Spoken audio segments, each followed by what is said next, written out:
Hi there and welcome to this new video in which we continue our kernel development series.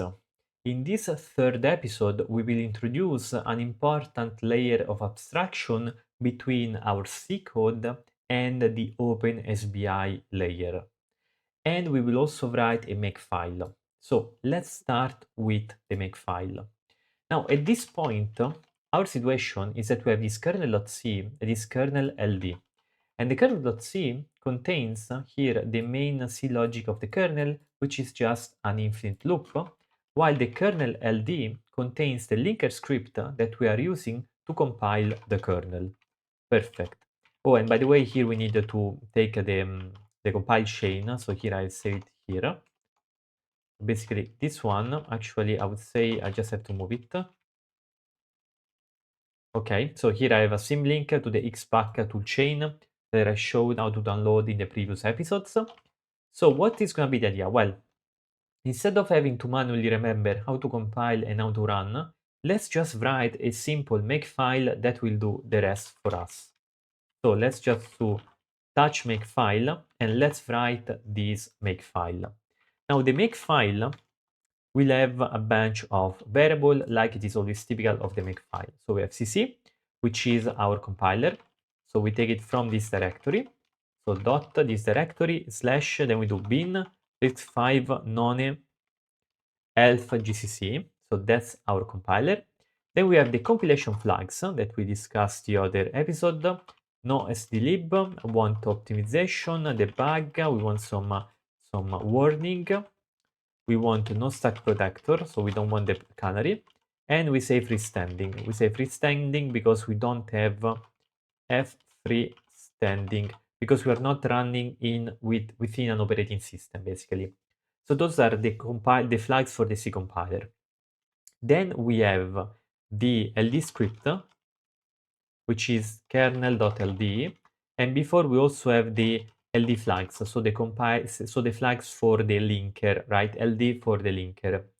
So what do we have here? Here we have -t LD script, here with the variable, so LD script has to go before, and then WL and then map equal kernel.map, and this is needed so that when we compile, we also produce the file with the various memory sections mapped into this file kernel.map. So that's the idea. Then we want the source, which is just going to be the kernel.c, and the output file, which is going to be the kernel.elf.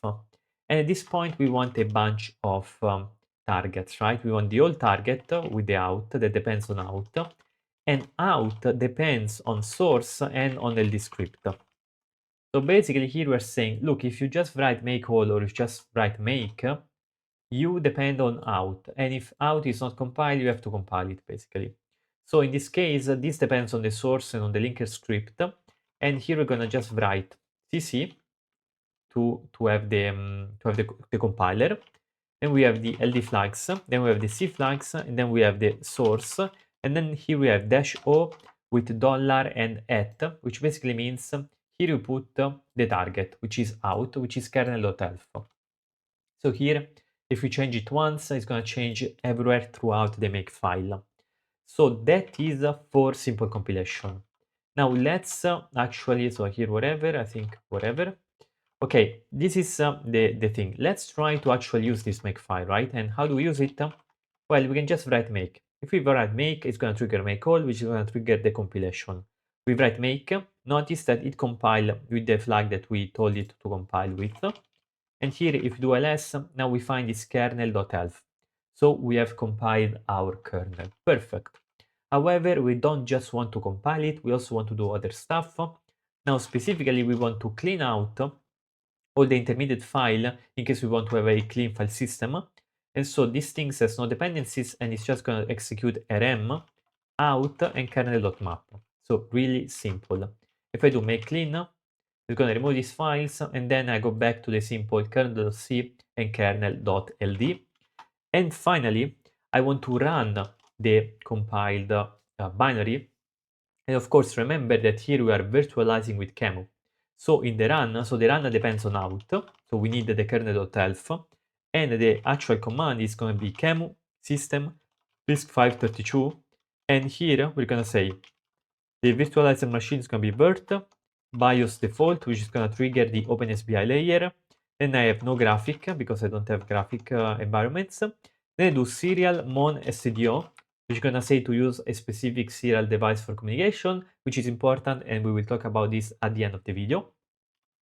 Then we say no reboot, and then finally we say kernel out. So here we are using the out to refer to the kernel. So that's the idea. Now, if we do make run, it's gonna execute, it's gonna compile our kernel, it's gonna virtualize and run our kernel, it's gonna execute the OpenSBI layer, and then of course we're good, right? So that's the idea. Okay, one last thing though is that notice how we make files. Sometimes we have these files which are filed on the file system, some other times we do not have these kind of things. And so we want to tell Kemu to not confuse itself because all clean and run do not refer to files in the file system. So they are so-called phony targets, right? And they are all clean and run, basically. That is the idea.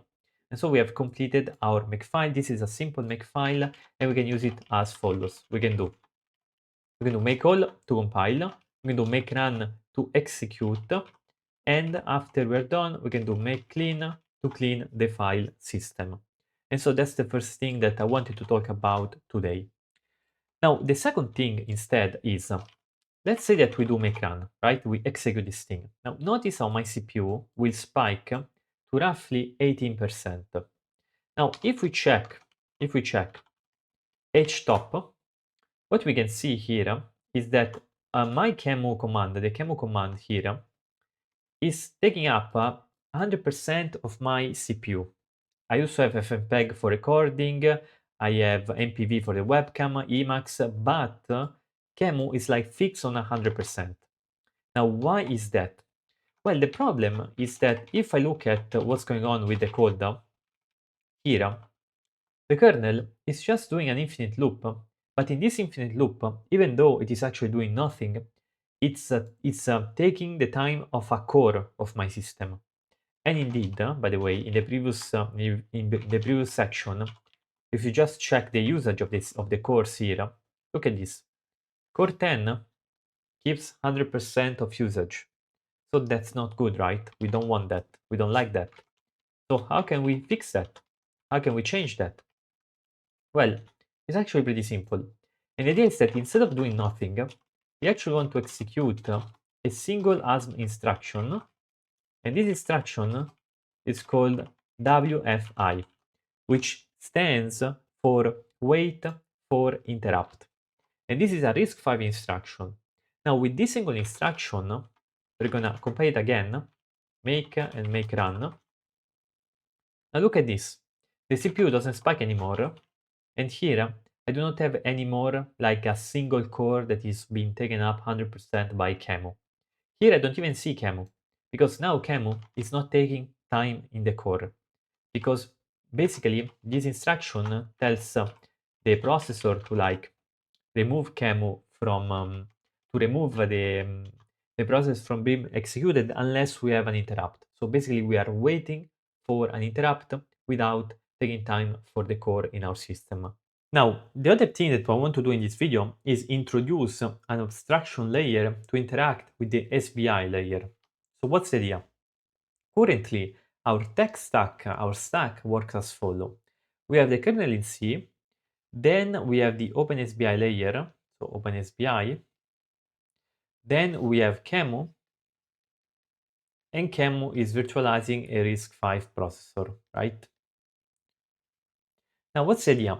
The idea is that we want to introduce an abstraction layer between our C component and the OpenSBI layer, so that every time we have to access an OpenSBI runtime service, like for example the put char function that is used to print chars to the console, anytime we want to use that, instead of remembering exactly the assembly block to use with the equal instruction, we can just call a C function, and the C function will abstract away the details of OpenSBI. Because remember that before, if you want to call, for example, the putchar here, we will need to write like something like this, basically.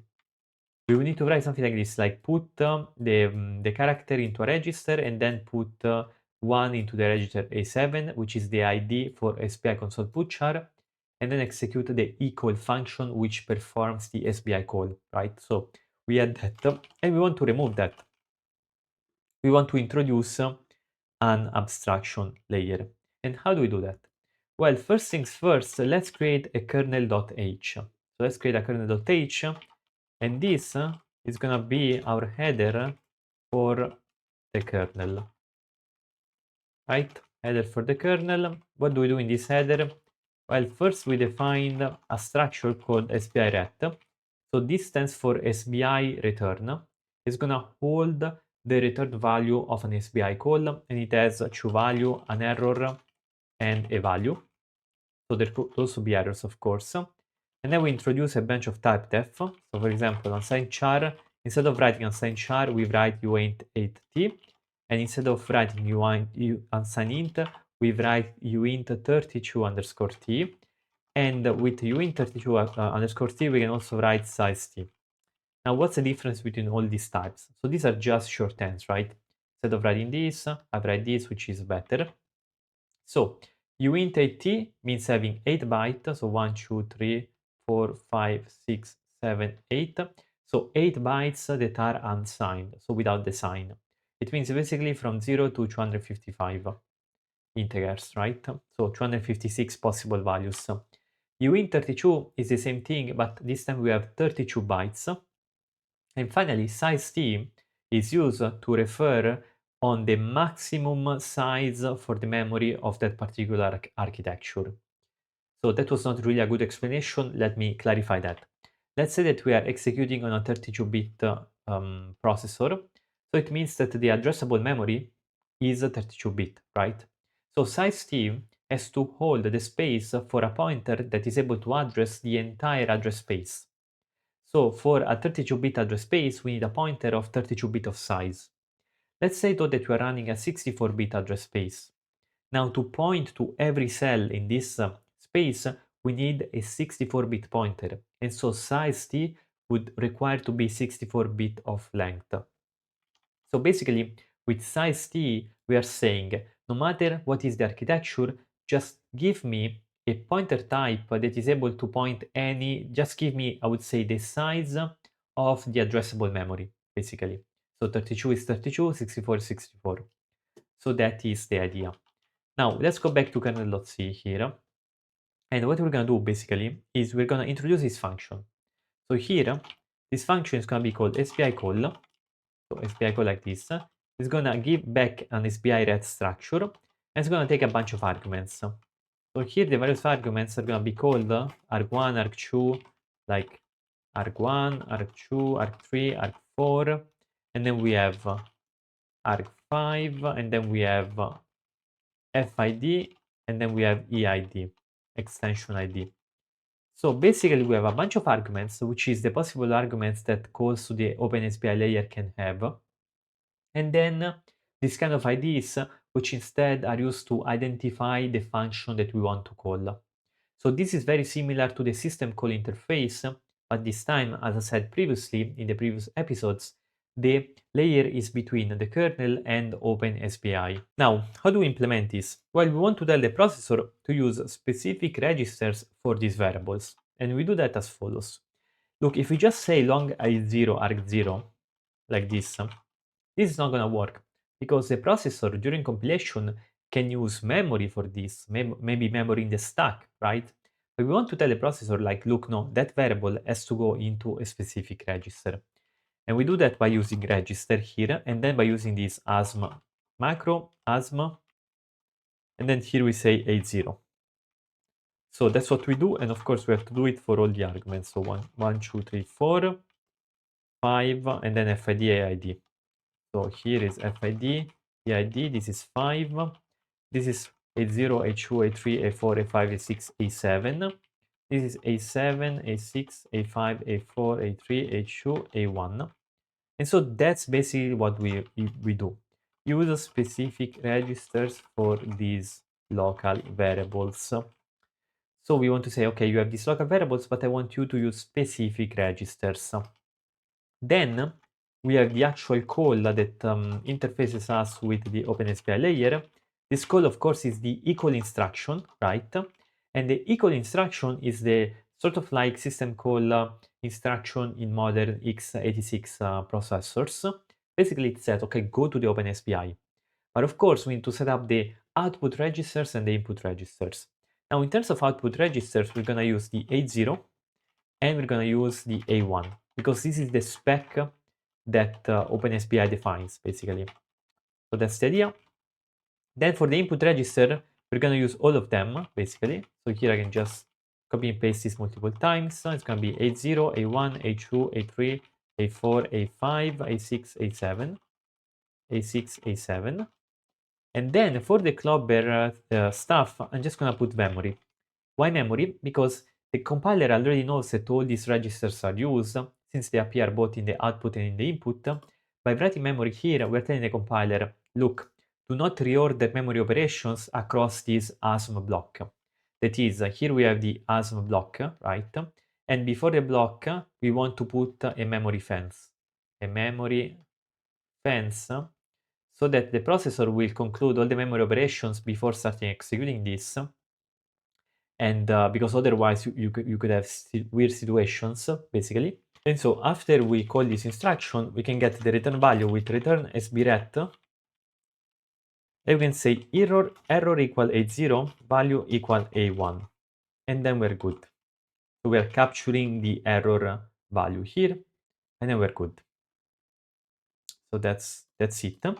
Now, the way we actually use this abstraction is with another function called putchar, which is going to take a char as argument, and it's going to call SBI call with these following values, with the ch for the char. Then we have all the different arguments, so from 1 to 5. So here we have 5 values, so 1, 2, 3, 4, and 5. And then for the FID and the EID, here we have 0, 1, because the 1 here stands for the SPI console put char extension, basically. So that's the way we're gonna use this abstraction layer. And as you can see, this is kind of general lecture about what are abstractions, right? I mean, what is an abstraction? And as you can see here, it's pretty clear. An abstraction is a piece of code that wraps over some specific logic and allows for data to like have a dynamic part. So in this piece of code, we have a fixed logic, the eCall, and then we have dynamic data depending on the values of these various registers. And then we have these other abstractions that that sets up this specific data to perform exactly the putchar. So basically that is the idea. And as you can see, in order to build abstractions, we go layer by layer. Because first we have the SBI call, which is the lowest. Then we have the putchar, and then this putchar is going to be used by the kernel. So the kernel does not deal directly with the SBI call. We don't want for the kernel to directly deal with the specific assembly for a specific processor. We want the code of the kernel to be cross processors, right? So that it can run on multiple processors. And to achieve that, we have to add these intermediate layers, these sort of like wrappers like putchar, and then putchar can implement some kind of conditional logic depending on the processor where it executes. And if it executes on a RISC-V with OpenSBI, it's going to use the SBI call. So we have like providers for specific processors, then we have wrappers that abstracts away the detail for that particular operation, and we have the logic, the business logic, the kernel logic that is abstracted away from the specific processor. Basically, that is the idea. Now, how do we use it? Well, pretty simple. Here we can define a string, hello world, and we can put some new lines after and before. And then we can say for, we're gonna iterate over all the characters of this string until we find the nil byte. I'm gonna say put char as I. So basically that's the idea. And if we go and compile it, make run, it's gonna say some warning. Okay, SBRet is undeclared because here on top I have to include the kernel.h. That's right. Make run is gonna say equal because okay, here I do not need the comma here. Okay, I make run and now it runs and now we get our hello world being executed. And thus we have what we had before, but with a more scaffolding behind, we could say, because now we don't have the raw assembly code, but we have this more high-level code for the kernel. So the kernel is abstracted away from the OpenSBI details. And that is exactly the job of this SBI call, to abstract away over the OpenSBI detail. And the abstraction layer is made up of these two calls, basically. So probably we can do some comment here that we can say, open SBI abstraction. Basically, that is the idea. And so that's good. Now, to finish off the video, though, I want to talk about the 8250 UART. Because what's the idea? Well, how does this print happen? Well, basically, QEMU emulates a specific device which is a descendant of this universal asynchronous receiver transmitter. So this 8250 UART, which is an integrated circuit that was designed for implementing the interface for serial communication. So it is designed for the communicating of serial components. Now, when you use QEMU with the serial mon_stdio flag here, basically you're telling QEMU to emulate this device, this other one, the 6550A UART, which is a descendant of the 8250 UART. So basically, what's the idea? The idea is that the flow of execution is as follows. The kernel calls the puchar function. Then the puchar calls the SPI call, the SPI call. The SBI call calls the equal instruction. Now the equal instruction gives control to the OpenSBI layer. The OpenSBI layer as a device driver for this one, for this device, the 8250 UART. QEMU emulates this device and QEMU is also connected to the terminal. And so basically QEMU connects the data it receives from the device driver to the terminal and we get our printed result. So basically, here in this case, the device driver is mapped into memory, MMIO, at an unknown address. So it means that when QEMU executes, there is a specific address where if you write something to this address, you're going to activate this device driver, you're going to activate the serial communication using this UART device. And this device is also connected to the terminal. So as you can see here, there is a lot going on, even though at first it might seem like, okay, look, it's kind of simple, like we just do make run and we get our hello world. But to achieve, to obtain this hello world, a lot of logic has been executed because, of course, this is all about emulation of the actual devices, right? So in this case, in the future, we will talk more about device drivers, but you can imagine that a device driver is a software component that knows how to interact with a specific hardware, right? In this case, the software components knows how to interact with the specific serial device, and QEMU emulates the serial device. So in this example, we do not have any hardware, it's all done in software, but some software emulates hardware, while some other software is just software, right? And in the future, we will explore more these topics because, of course, they are key ideas in the context of operating system and kernel development. So basically, this is it for this video. I hope you find it fun. I hope you get something out of it. My objective with this series is to teach this kind of low-level components, and I'm going to put a link to the resource that I'm using as an inspiration, which is an amazing resource, and I thank the author very much for having written it. Now, if you want to support my work here on YouTube, if you want to learn more from me and you want to support me, you can, there is a Patreon for support. And also, if you're interested in the security of web applications and of Linux systems, I have 2 courses on Udemy, so you can purchase them as well and it will support me. Thank you very much and to the next video. Oh, and by the way, if you have any feedback, please leave it in the comments, no problem. I will read them, I will reply to them when I have the time. So do that. And yeah, that's it. To the next video.